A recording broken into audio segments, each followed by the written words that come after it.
Okay, today we're going to start on the story of Joseph. So it says, Jacob lived in the land where his father had stayed, the land of Canaan. This is the account of Jacob's family line. Joseph, a young man of 17, was tending the flocks with his brothers, the sons of Bilhah and the sons of Zilpah, his father's wives, and he brought their father a bad report about them. Okay, remember Jacob has 4 wives. He's got Leah and Rachel, Zilpah, and Bilhah. Now Israel, that's also Jacob, loved Joseph more than any of his other sons because he had been born to him in his old age, and he made an ornate robe for him. When his brothers saw that their father loved him more than any of them, they hated him and could not speak a kind word to him. Joseph had a dream, and when he told it to his brothers, they hated him all the more.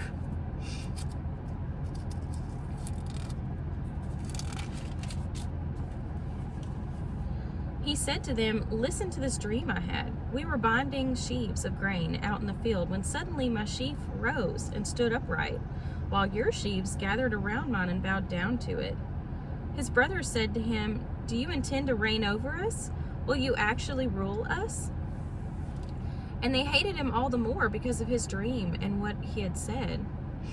Then he had another dream and told it to his brothers. "Listen," he said, "I had another dream, and this time the sun and moon and 11 stars were bowing down to me." When he told his father as well as his brothers, his father rebuked him and said, "What is this dream you had? Will your mother and I and your brothers actually come and bow down to the ground before you?" His brothers were jealous of him, but his father kept the matter in mind. Now his brothers had gone to graze their father's flocks near Shechem. And Israel said to Joseph, "As you know, your brothers are grazing the flocks near Shechem. Come, I am going to send you to them." "Very well," he replied. So he said to him, "Go and see if all is well with your brothers and with the flocks, and bring word back to me." Then he sent him off from the valley of Hebron. When Joseph arrived at Shechem, a man found him wandering in the fields and asked him, "What are you looking for?" He replied, "I'm looking for my brothers. Can you tell me where they are grazing their flocks?" "They have moved on from here," the man said. "I heard them say, 'Let's go to Dothan.'" So Joseph went after his brothers and found them near Dothan, but they saw him in the distance before he reached them. They plotted to kill him. Okay. Here comes that dreamer that said to each other, "Come now, let's kill him and throw him into one of the cisterns and say that a ferocious animal devoured him. Then we'll see what comes of his dreams." When Reuben heard this, he tried to rescue him from their hands. "Let's not take his life," he said. "Don't shed any blood. Throw him into the cistern here in the wilderness, but don't lay a hand on him." Reuben said this to rescue him from them and take him back to his father. So when Joseph came to his brothers, they stripped him of his robe, the ornate robe he was wearing, and they took him and threw him into the cistern. The cistern was empty. There was no water in it. As they sat down to eat their meal, they looked up and saw a caravan of Ishmaelites coming from Gilead. Their camels were loaded with spices, balm, and myrrh, and they were on their way to take them down to Egypt. Judah said to his brothers, "What will we gain if we kill our brother and cover up his blood? Come, let's sell him to the Ishmaelites and not lay our hands on him. After all, he is our brother, our own flesh and blood." His brothers agreed. So when the Midianite merchants came by, his brothers pulled Joseph up out of the cistern and sold him for 20 shekels of silver to the Ishmaelites, who took him to Egypt. When Reuben returned to the cistern and saw that Joseph was not there, he tore his clothes. He went back to his brothers and said, "The boy isn't there. Where can I turn now?"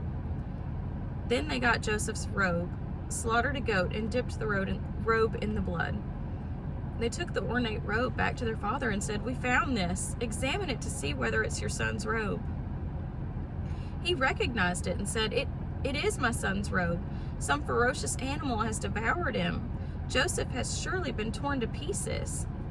Then Jacob tore his clothes, put on a sackcloth, and mourned for his son many days. So I think the tearing of the clothes is kind of a saying, I think, when they're in grief. It sounds like. I don't know that for sure. All his sons and daughters came to comfort him, but he refused to be comforted. No, he said, I will continue to mourn until I join my son in the grave. So his father wept for him. Meanwhile, the Midianites sold Joseph in Egypt to Potiphar, one of the Pharaoh's officials, the captain of the guard. At the time, Judah left his brothers and went down to stay with a man of Adullam named Hira. There, Judah met the daughter of a Canaanite man named Shua. Okay, so now we moved on to Judah and Tamar. Okay. He married her and made love to her. She became pregnant and gave birth to a son, who was named Er. She conceived again and gave birth to a son and named him Onan. She gave birth to still another son and named him Shelah. It was at Kezib that she gave birth to him. Judah got a wife for Er, his firstborn, and her name was Tamar. But Judah's firstborn, was wicked in the Lord's sight, so the Lord put him to death. Then Judah said to Onan, sleep with your brother's wife and fulfill your duty to her as a brother-in-law to raise up offspring for your brother. But Onan knew that the child would not be his, so whenever he slept with his brother's wife, he spilled his fluids on the ground to keep him from providing offspring for his brother. What he did was wicked in the Lord's sight, so the Lord put him to death as well. Okay, so and Onan are gone.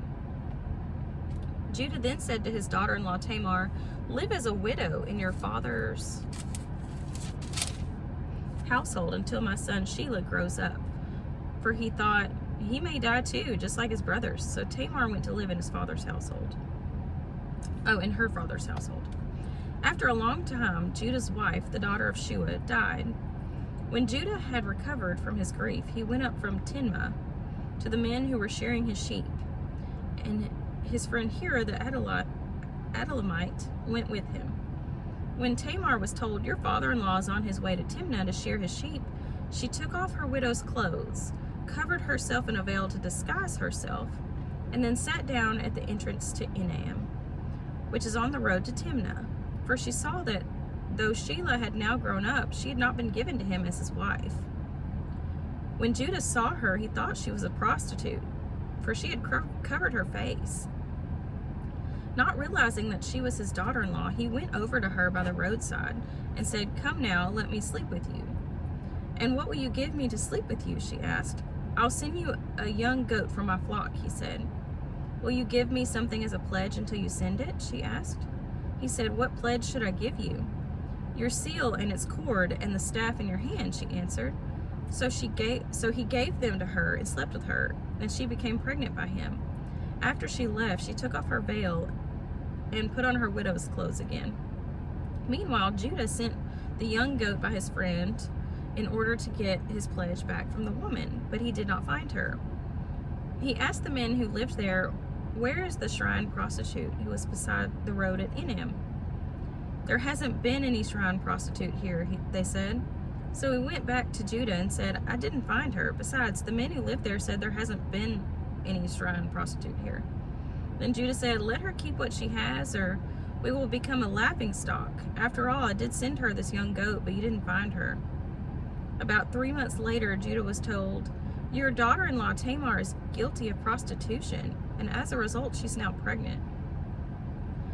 Judah said, bring her out and have her burned to death. As she was being brought out, she sent a message to her father-in-law. I am pregnant by the man who owns these, she said.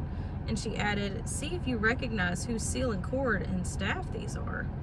Judah recognized them and said, she is more righteous than I, since I wouldn't give her to my son Shelah. And he did not sleep with her again. When the time came for her to give birth, there were twin boys in the womb. As she was giving birth, one of them put out his hand, so the midwife took a scarlet thread and tied it on his wrist and said, this one came out first. But when he drew back his hand, the other brother came out. And she said, so this is how you have broken out. And he was named Perez. Then his brother, who had the scarlet thread on his wrist, came out, and he was named Zerah. Okay, now we're back to Joseph. Kind of, I guess that was a little side venture there. Now Joseph had been taken down to Egypt. Potiphar, an Egyptian who was one of Pharaoh's officials, the captain of the guard, bought him from the Ishmaelites who had taken him there. The Lord was with Joseph, so he prospered, and he lived in the house of his Egyptian master. When his master saw that the Lord was with him, and that the Lord gave him success in everything he did, Joseph found favor in his eyes and became his attendant. Potiphar put him in charge of his household, and he entrusted to his care everything he owned. From the time he put him in charge of his household and all that he owned, the Lord blessed the household of the Egyptian because of Joseph.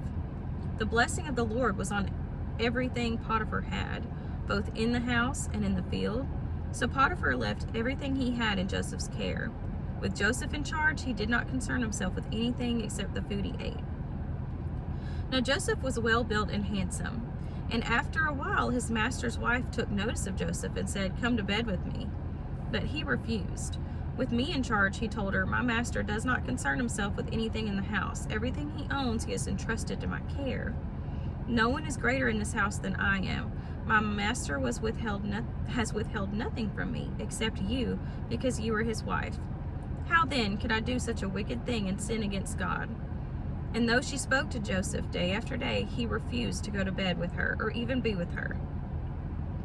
One day he went into the house to attend to his duties, and none of the household servants was inside. She caught him by his cloak and said, "Come to bed with me." But he left his cloak in her hand and ran out of the house. Then she saw that he had left his cloak in her hand and had run out of the house. She called her household servants. "Look," she said to them, "this Hebrew has been brought to us to make sport of us. He came in here to sleep with me, but I screamed. When he heard me scream for help, he left his cloak beside me and ran out of the house." She kept his cloak beside her until the master came home. Then she told him this story.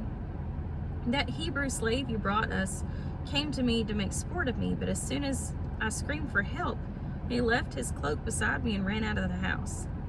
When his master heard the story, his wife told him, saying, "This is how your slave treated me." He burned with anger. Joseph's master took him and put him in prison and placed him where the king's prisoners were confined. But while Joseph was there in prison, the Lord was with him. He showed him kindness and granted him favor in the eyes of the prison warden. So the warden put Joseph in charge of all those held in the prison, and he was made responsible for all that was done there. The warden paid no attention to anything under Joseph's care, because the Lord was with Joseph and gave him success in whatever he did.